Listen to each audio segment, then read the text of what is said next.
Vamos a recibir ahora con mucho gusto aquí en Estudios en Vivo a Federico Kramerman, dirigente sindical y además integrante de Asamblea Popular, integrante de la Federación de Funcionarios de OCE. Federico, ¿qué tal? ¿Cómo estás? ¿Qué tal? Buenas tardes. Muchas gracias por la invitación. Una jornada importante para ustedes en lo político porque presentan una lista. ¿En qué sector? ¿De qué corriente? Bueno, nosotros estamos presentando una lista para las elecciones internas, sobre todo de miras luego a participar de las elecciones nacionales en el mes de octubre. Lo hacemos bajo una nueva agrupación creada en el correr del último tiempo, en los últimos 2 años, llamada Frente de Trabajadores en Lucha, que por un lado resume ciertas experiencias electorales que algunos tuvimos en el pasado con la experiencia, sobre todo quienes la conformamos, venimos de militar en el movimiento sindical, en distintos sindicatos y también a nivel barrial, a nivel de alguna organización barrial. Un cúmulo de suma de esas experiencias y de visión común de la realidad nos lleva a participar y a hacerlo en el marco de una alianza más amplia que integra a lo que es la Unidad Popular y sus sectores que ya han participado de los procesos electorales y al Partido de los Trabajadores, otro partido que ahora se ha unido en esta alianza que también antes participaba por su cuenta, así que en este grupo de conjunto de 3 vamos en un lema común, cada uno manteniendo igual sus particularidades, cada uno con una lista dentro de un mismo lema. Unidad Popular que, si se quiere, tuvo un traspié en términos legislativos porque se pierde allí una banca. ¿Van tratando de recuperar eso? En términos generales sí.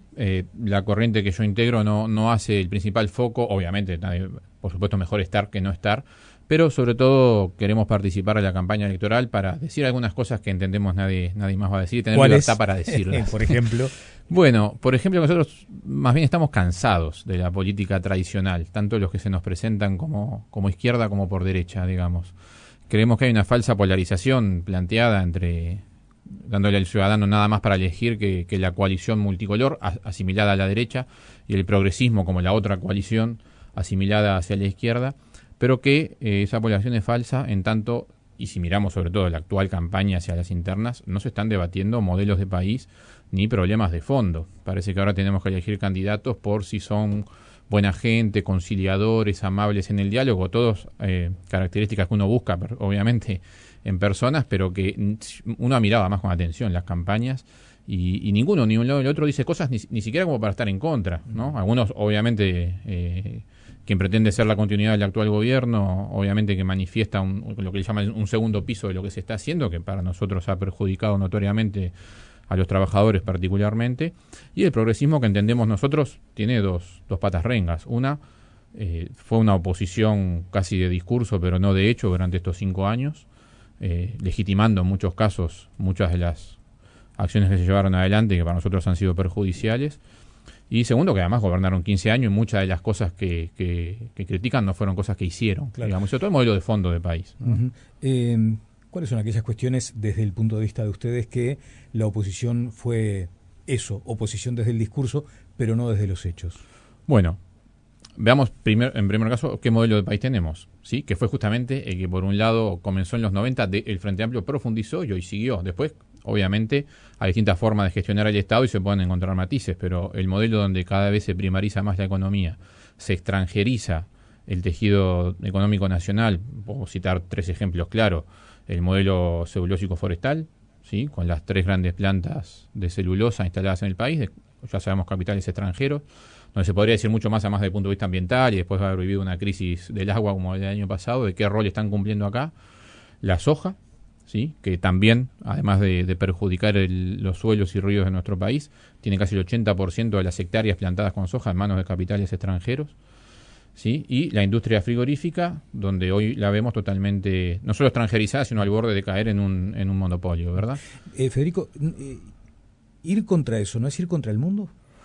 No, ese es el mundo de los poderosos. Es ir contra el mundo de los poderosos que nos asignan como país determinado rol, donde la variable de ajuste terminamos siendo los trabajadores a través de los salarios. ¿Es efectivamente ir contra eso? Sí. Contra el mundo, no. ¿Sí? Es integrarse de otra manera al mundo, porque acá está de fondo el problema. ¿Dónde está yendo a parar la riqueza nacional? La riqueza que generamos los trabajadores en el Uruguay con nuestro trabajo cotidianamente, aún dentro de estas ramas industriales que acabo de mencionar. No se les cobra impuestos, se les construye zonas francas, se exonera de impuestos que a otros uruguayos sí se les cobra, ¿sí? Si eso quedara en el país y se aplicara para un desarrollo industrial, para proponernos otro país, sería otra la discusión. Pero lamentablemente no es así. ¿Y dónde falló la oposición? bueno, además de no decir nada sobre esto que acabo de decir, porque han defendido el mismo modelo, después hay reformas concretas. Voy a poner el ejemplo que además es parte de la discusión este año, la reforma de la seguridad social. Estamos ahora frente a un plebiscito, pero la realidad es que se votó en el Parlamento y hoy veremos qué pasa en octubre, pero hoy muchos nos vamos a tener que jubilar obligatoriamente con 65 años de edad.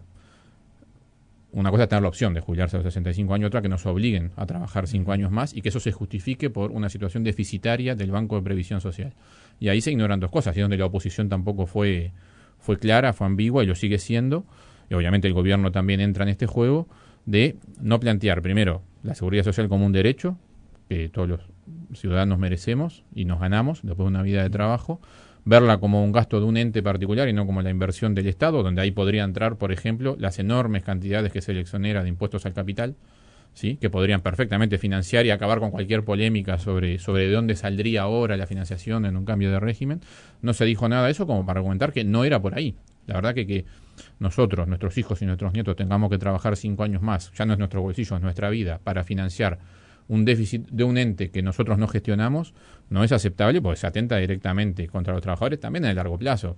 Muchas veces se enmascaró para nosotros detrás de un problema de estados contables del BPS, lo que en realidad es una reforma estructural, porque en el largo plazo esto permite, con más trabajadores y trabajadoras disputando el mercado laboral, bajar los salarios, evidentemente en el largo plazo, o sea, una presión a la baja, y precarizando el empleo juvenil, cosa que empezamos a ver todos los días, ¿no? A los jóvenes les cuesta cada vez más conseguir trabajo de calidad sobre todo. De acá entra una discusión lateral, pero que también es parte, el aumento de la inseguridad muchas veces se explica para nosotros también desde acá. Si los jóvenes de 20, 25 años no ven empleos que les aseguren un futuro racional, estable, son más fácilmente cooptados por las redes del narcotráfico. Además, es todo parte de lo mismo que responde a qué modelo de país está atrás. Y nosotros ahí gobierno y oposición han coincidido en los temas de fondo. Después se pueden tener matices y diferencias de cómo se gestiona, pero ese es el problema, que la campaña parece ser una competencia de buenos gerentes del Estado y no de modelos de país. Federico, ¿cómo tomás cuando desde el oficialismo se cataloga al PIT-CNT y al Frente Amplio como un todo? De hecho, es habitual que uno escuche en legisladores decir el FAPIT. Vos integrás un gremio, que es el Sindicato de Trabajadores de OCE, integrás un partido que también tiene un foco puesto en los trabajadores, pero, sin embargo, ves de repente una diferencia grande entre la propuesta del Frente Amplio, que fue gobierno 15 años, con la propuesta de los trabajadores. Sí, ahí me permito, tiene varias respuestas la pregunta. La asociación FAPIT es real y mentira al mismo tiempo. Es mentira en hechos concretos. El movimiento sindical tiene su independencia de clase y me permito usarme de ejemplo. Yo sigo siendo parte de la dirección de la Federación de Funcionarios de OCE y soy justamente, casualmente, el delegado en el PIT-CNT. Y yo no integro el Frente Amplio, ¿sí? Y me opongo, de hecho, digamos, en mi concepción de la herramienta sindical a corrientes mayoritarias que sí, evidentemente, tienen mayores vínculos orgánicos con el Frente Amplio. Pero decir que todo el que todo el PIT-CNT está vinculado al Frente Amplio es falso. De hecho, la papeleta de la reforma de la seguridad social es una demostración, porque hay corrientes claramente vinculadas al Frente Amplio, están en contra, ¿sí? Y la votación fue otra, y democráticamente los trabajadores definimos otra cosa, ¿sí? Ahora, que haya elementos también que permitan jugar con esa falacia, como que algunos dirigentes del Frente Amplio han hecho carrera en el movimiento sindical para luego saltar a la dirigencia política, ¿sí? También es una realidad en quienes hoy dirigen, por ejemplo, ese partido político, ¿sí? Algo que para nosotros, exactamente, fue presidente exactamente, eso para nosotros no es sano, digamos, no se puede estar en los lados del mostrador. Y tercero, y esto es más general, y es lo que nos lleva a quienes en algún momento tuvimos un pasado en el Frente Amplio. Quiero aclarar que nos fuimos desconformes porque no se estaba cumpliendo aquello por lo cual nos habían encantado a militar ahí. Pero, ¿qué es lo que hay de fondo? Que durante los 15 años del progresismo, sí, ese vínculo más estrecho entre movimiento sindical y fuerza política que ocupaba los cargos de gobierno generó para nosotros un estado de debilidad, que es lo que hoy permite al actual gobierno avanzar. Yo lo digo muy claro, que se haya aprobado la reforma de la seguridad social, que ahora se haya logrado estas firmas para el plebiscito, que muestra que la gente efectivamente tiene determinada opinión sobre esto y veremos qué pasa en octubre, no nos puede hacer desconocer. Yo siempre tengo una visión autocrítica de esto de los sindicatos, entre los que integro, ¿sí? Que si se avanzó por ahí es por una enorme debilidad del movimiento sindical y de la clase trabajadora, así que no pudo evitarlo. Se votó, hubo una discusión, se votó, no se tuvieron ni la capacidad de argumentar ni la capacidad de movilización real, ¿sí?, para evitar esto. Hoy, yo digo, juntar firmas es señal, es una respuesta a un estado de debilidad previo. Si no, no debíamos haber llegado a ese punto. ¿Sí? Y bueno, yo creo que esa debilidad tiene con haber perdido mucho músculo durante los 15 años del gobierno progresista, lo decimos con todas las letras. Federico, hay lugar, primero, ¿se identifican con esa concepción de la izquierda radical, la izquierda extrema, que además está inserta en un país donde la avenida central es muy ancha, ¿no? O sea, todo el mundo transita por el medio. ¿Cómo se identifican? Y después va a venir la otra pregunta. ¿Dónde funcionó aquel modelo que ustedes defienden? Que esa es la clásica, ¿no? Bien, perfecto. Respondo las dos porque no es tan difícil para nosotros, justamente. Nosotros no nos circunscribimos en la dicotomía izquierda y derecha, ¿sí? En el escenario uruguayo se suele colocar a la izquierda por defender determinadas cosas, pero nuestra consigna de hecho, es nuestro lema electoral es los trabajadores primero, y creemos que el problema está en poner el interés de la clase trabajadora, tanto en el largo plazo como en las decisiones concretas e inmediatas. ¿Sí? De mirar las cosas desde esa perspectiva.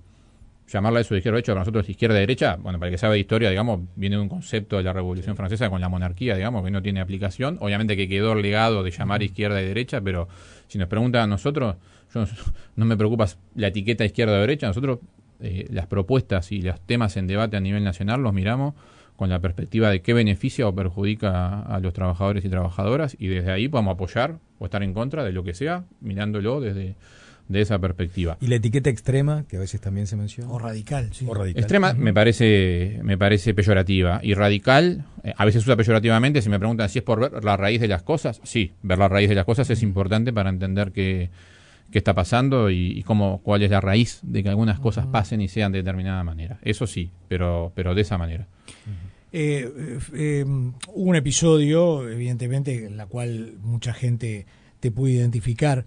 ¿Fue radical esa acción que tuviste en aquel episodio en la sede de OCE cuando se estaba votando el proyecto de Neptuno? Sí, radical, de vuelta, no depende a qué connotación se le quiera dar.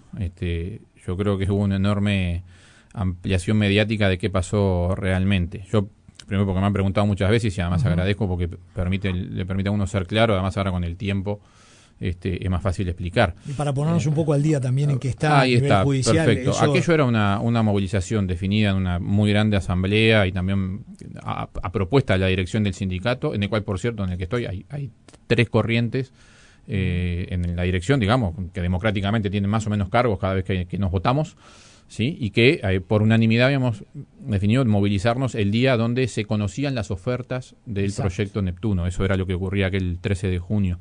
Y con la aclaración que la movilización fue convocada a las 10 de la mañana y el acto administrativo famoso, en el cual ahora la acusación es que uno le buscó impedir, digamos, era a las 13 horas o 14 horas, por ahí.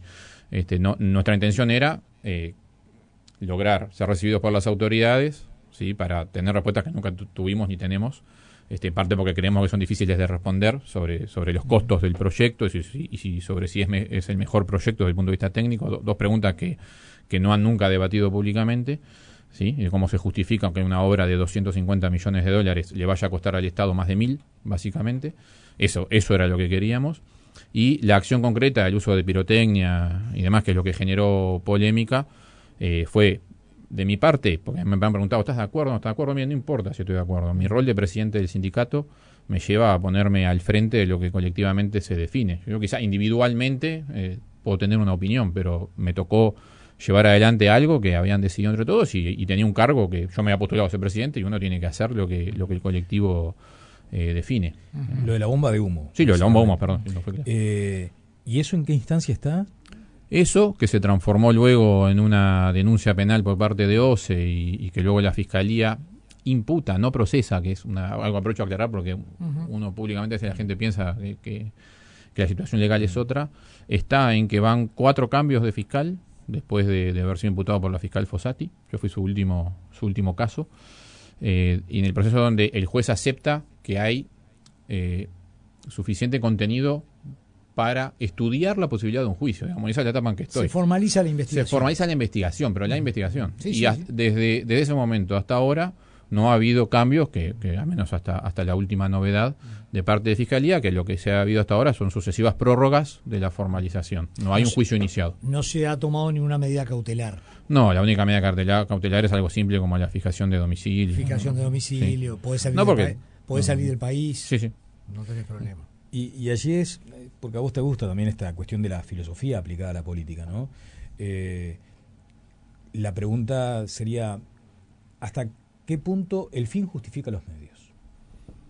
Bien, el fin era, porque ahí es donde vino la polémica, el fin no era entorpecer de per se el acto administrativo de apertura de una oferta, sino poder, o en todo caso eso puede ser la consecuencia de dialogar con las autoridades, ¿sí? Que era ese el fin, además de dar visibilidad a lo que estaba ocurriendo, cosa que en eso aconteció, porque esa movilización no fue una movilización única del sindicato, fue de los trabajadores de OCE, sino de mucha gente, recordando que fue estábamos en los últimos días del proceso de sequía, donde también la percepción ciudadana sobre qué pasaba en la OCE estaba distinta que muchas otras veces, y convocó una cantidad extraordinaria de gente. Ahora te das cuenta, digo, Federico, porque sí, un reclamo legítimo de los trabajadores afectados por una decisión de la empresa en la que trabajan quedó después desdibujada, si se quiere, por la bomba de humo, ¿no? Sí, desde ese punto de vista uno dice, bueno, obviamente le dimos, yo lo digo con esta claridad sin pelos en la nuca, porque me gusta así, le dimos la chance al gobierno para desenfocar el tema, tanto del proyecto Neptuno como de la pésima gestión que se tuvo en la sequía, que nosotros fuimos muy claros durante la sequía, al verla desde adentro, de que hay cosas que se estaban haciendo mal, que sobre todo no se le estaba informando bien a la población, de que algunas obras se hicieron más tarde de las que se podían hacer, y creo que nos la cobraron, para ser claro. Que ahora... Hoy, mirado con el diario del lunes, fue un error. Fue un error en el sentido que sí, que desviamos la atención y se enfocó en la bomba de humo y no en algo que, por ejemplo, pasa, es que le falta a la OCE, que la sequía demostró que era una empresa que no estaba preparada para hacerle frente a la situación por cosas que nosotros ya denunciábamos por la falta de inversión y de personal, por ejemplo. Federico, y después volvemos ya en esta cuestión de filosofar al rol que debe ocupar el Estado, porque allí lo que se está mencionando es... ¿cuál es la idea? ¿Que el Estado financie esta mega obra, por ejemplo, o que apele a intereses privados, empresariales, para que también participen? ¿Cómo se define esa lógica? Que no se abuse del Estado para hacer negocios, es lo que uno buscaba acá y seguimos buscando. Porque una cosa es que el Estado paga igual, que eso es lo que me gustaría aclarar. ¿Cómo es el contrato del Neptuno?